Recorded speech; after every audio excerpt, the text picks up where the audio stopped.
Hello there, this is Rom Wills coming back at you with yet another video. Black women must stop putting black men in a box.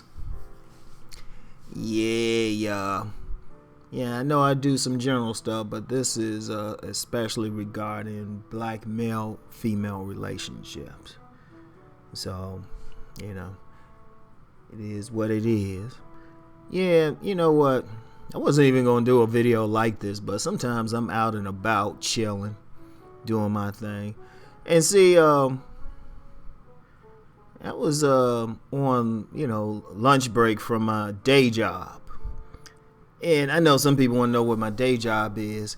If y'all remember that TV show Martin with that character Tommy, may he rest in peace. I got the same job he did. I took his place, right? So that tells you what I do for a living. So anyway, right? I was sitting there chilling in the mall. I had, sat on one of those massage chairs and whatnot. They actually pretty good, right? So, I had that, and then I was sitting down just chilling, just taking in the sights. I like to people watch. I really do. Just observe people and, make a game of figuring out their personality types and nuances and, class and all of that. Oh, yeah, that sexual personality type pay-per-view is coming. Anyway, that's going to be hot. After y'all take that joint and really learn it, ain't nobody getting over on any of y'all. I bet you a bunch of women watch that one. Women actually pick it up quicker anyway. But let me go on. Anyway, right, I was peeping several interracial couples, right? And it was always like a young black male and a white female. Except there was a young black male and an Asian female. And that's cool. That's cool. Even though where I live is generally conservative and, you see so many Confederate flags and stuff that you just like, it don't even faze you anymore. But yet there's a ton of interracial relationships, right? Particularly black men and white women. Every now and then you see something else, but that's usually the thing, right? And I started thinking about that on a deeper level because I started paying attention to, the guys themselves and, kind of reading them a bit, right? And one thing struck me. Well, before it struck me, it made me think about a time I had way back in the day, right? Where I was at this home, and it was interesting. It was about 5 or 6 brothers, right? And some women from Denmark, and then only non-white woman that was there was my girlfriend. And, well, she was Japanese. So anyway, and I remember that feel. I always think back to that moment because it was a sense of freedom that I felt, right? And I always held on to it. I always held on to it because I'm the type of person, I ponder everything. If I see a line of ants walking across the pavement or something, I'm pondering it, right? And I thought about, okay, that was a sense of being free. The question was, free from what, right? And then I thought about, as I'm sitting there, because I got a weird way. People who know me really, really well say I have a weird way of connecting things, right? So I thought about this other time, right? This was back in the day. Somehow through some group chat or something, met this young lady, right? Now, this is back before the days of, way before Skype or anything, and way before something like social media where you could see somebody's picture, right? So anyway, right, she liked something I said in this chat, and so she wanted to get to know me. We would talk on the phone. It was a real vibe, right? Until one day, she asked me, did I have earrings and tats? And I said no. I was like, no, I don't got any earrings and tats. All of a sudden, she didn't want to talk anymore. Got kind of distant. And I was like, ain't that some stuff? And it's ironic, too, because I met some friends of hers in person. And it got back to me that her friends thought I was fine. So I'm like, okay, this woman basically, because they probably told her. So I'm like, all right, so this woman basically didn't want to deal with me because I told her I didn't have earrings or tats. See, one thing about me back in the day, like a lot of people comment that at my age now I look very young. So imagine when I was actually young. I had a baby face. I ain't shit. I had several women tell me, like, Ron, always keep a mustache and some facial hair and never wear any earrings.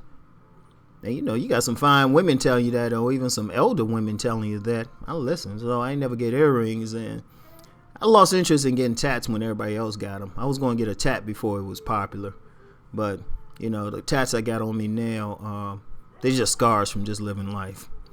So those are like, every scar I got on me, I got a story behind it. So anyway, so I didn't have that, and I thought about that. It's like one of those things I filed away, right? One problem in black male-female relationships, and we don't talk about this, is that black women have too much of a tendency to try to put the black men that they want to relate to into a box. He has to look a certain way, be a certain way, believe a certain thing. And any black man who doesn't fit into that box are generally rejected. I mean, there's an element of that in the whole female selection criteria as it relates to black women. As I said, all westernized people have a female selection criteria, but there are cultural nuances. Now, the masked man is usually that man who wears the mask of whatever the subculture is of a particular black woman, because so many are looking to put a man into a box. In fact, I even wrote a pamphlet. It was one for Conscious Brothers. It was called Conscious Brothers Guide to Seduction. Now I know a bunch of people are gonna say, "Hey, Rom, you need to publish that." I still got the notes for it though, right? And basically, not the notes, I actually wrote it, but haven't really sold it. Still got it there. Maybe I'll put it out. But, one of the things I talked about is how so many women, black women, want a man in a box. He has to look a certain way, talk a certain way, have a certain speech intonation. I mean, no, it's that damn deep, for too many of them. And if you're not in that box, they don't want you. And the irony is, this goes across subcultures within the black community. Because you got, the more upper class, fraternity, sorority, boule type. Black man has to look a certain way, be clean cut a certain way, but still have like a little bit of soul to him. Maybe one earring in his ear or something, but also be corporate or something like that. And then, the people who more street, do gotta look a certain way. And even in maybe some more alternative communities like the, what's derisively called the Hotep community. Even a man in that community has to look a certain way for the women. Like I've seen instances in that community, because I got ties with everybody's community, where a brother's rejected because he might not have locks, or he's not rocking an ankh or something, or he's not trying to blame the white man for everything. I've actually seen him rejected for some stuff like that, and I'm just like, why? And the thing is, bringing this back around to the interracial dating thing. One is obvious, these are men that many black women are rejecting. But two, in the majority of cases, and I'm saying the majority, not all cases, because there can be some stereotyping there too and some fetishes there too. But the majority of the cases, they're allowing the man to be who he is, whatever it is. If he's on more the nerdy side, or he's into anime or comics or something, she's good with it, or the women of other cultures are good with it. They're not putting him in that box. They're just taking him as he is. It's like they either think he cute or they like him, and that's it. But you have situations, and I've seen this with too many black women. And before, like, a black women think I'm bashing, remember, I've coached as many black women professionally as I have black men. This is what y'all telling me. And it's a big problem. It's like you're stuck into, for the sisters listening to this, you're stuck into one mode. I mean, even with that selection criteria, is one mode where the guy for you might not fit into what you think is ideal. And see, the brothers ain't waiting around for that, and they getting tired of it. It's like, well, damn, you know what? I ain't a thug. I remember one dude, right? And he said, look, I'm a nice guy. They just got to deal with him. Of course, he's married to a Middle Eastern woman now. And, it really, a lot of it stems, most of it stems really, from having a narrow view of what a black man is, or what a black man should be. Now, if we got that same thing from the outer culture, the greater community, everybody's up in arms. They want to go out in the streets and march. But to get it within the community, and and I'm gonna tell you what, and this is something I hadn't really got into it too much, but it's kind of I think a lot of it stems from the whole the thing with the spread of bourgeois values. Like, check out this book by E. Franklin Frasier, the Black Bourgeoisie. Check that out. And it was talking about the black upper middle class. This book was written, I think, in the 50s. And it was talking about how they were back then. But I think with, more black families ever to send their kids to college and all of that, embracing education and, generally, at least to a point, when you had the black middle class expanding, I think many women, especially women more so than men did it too, but women more so than men took on some bourgeois traits. Even if they were in the hood, they took on some bourgeois traits. One of the things is really putting on an image, or really going for an image. I mean, I got some stories behind that, because, as I said before in a video, I've dealt with the very poor, and I've dealt with, like, upper middle class. And the interesting thing about the upper middle class, they can be real funky if you're not, really a part of it. And what's happened with many black women, especially educated, it's not as bad if they're not educated, not as bad, but there can be some issues. They've taken on those characteristics, whereas maybe a generation ago, everybody was more or less like in the same boat and looking at different things. But now it's like you got to look a certain way, act a certain way, and even across subcultures. And what's happening, a lot of brothers are like, bump that. They're like, look, I'm going to be who I'm going to be. I'm going to go to my comic book store. I'm going to bump my anime. I'm going to listen to my rock. And I'm going to just go on. And that's generally how we are. But I'm seeing too many black women who, they looking at a guy, and if he ain't fitting that stereotype. And this is, and I know I talk about the imprint a lot, but this is on top of the imprint. Somebody decide, hey, I'm gonna be in this particular social class or this group, this clique right here. Well, the man that they want to deal with got to look like he a part of that clique.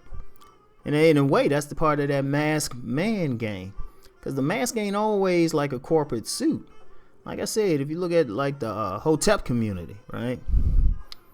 And I shouldn't use it derivatively like that. Hey, that's my word to trip over today. But, like I said, a brother gotta look a certain way. But that's a box. And that's hurting many people because they're not expanding. Especially women. Like men, well, pretty much, if the women look good, shoot, we'll get past a lot of stuff as long as she ain't, like, too weird to us. And when I say weird, just mainly incompatible. That's weird for us. But many women gotta get out of that box thing. Well, if they don't get out of putting men in a box, the reality is many black men are saying, fuck y'all. We just gonna live it. This is who I am. This is what I'm gonna do. Deal with it. So, this one of those subjects I might have to get into again, because I don't want to go too long with this. Anyway, but bottom line, sisters, black women got to stop putting black men in a box and just let them be free. Because let me give you a story, right? I'm going to give a story, right? I had this black woman, right? She invited me to this party, right? Man, it was a bunch of bougie ass black people, right? And with me, I mean, I hate to say it, man, but people who don't know me think I'm a thug. Seriously, if I don't open my mouth and just be quiet, they think I'm a thug. So she invited me, but she was nervous about what I was going to say or do. But then when I got, when I started talking and everything, and all the people were feeling me and all that, all of a sudden she got real cool. But that told me a lot. She was more concerned, instead of worrying about me and whether or not I'll just be cool and just, have a good time, she worried about how the rest of them saw me. But she had me in a box, though. Instead of just, thinking, hold up, this dude is more multifaceted. So, it's something that has to end. And, this ain't just for people just listening, but I know there's a lot of people out there who are really looking at black relationships, in terms of trying to heal things. But if we're going to try to heal things, we got to deal with that box. And with the women have to stop putting men into that box, because they losing out. Because the box they putting a man into, or the men they looking for, the gem for him might be someplace else outside that box. Just keep that in mind. So anyway, that's it for today. I'll talk to y'all later. Peace.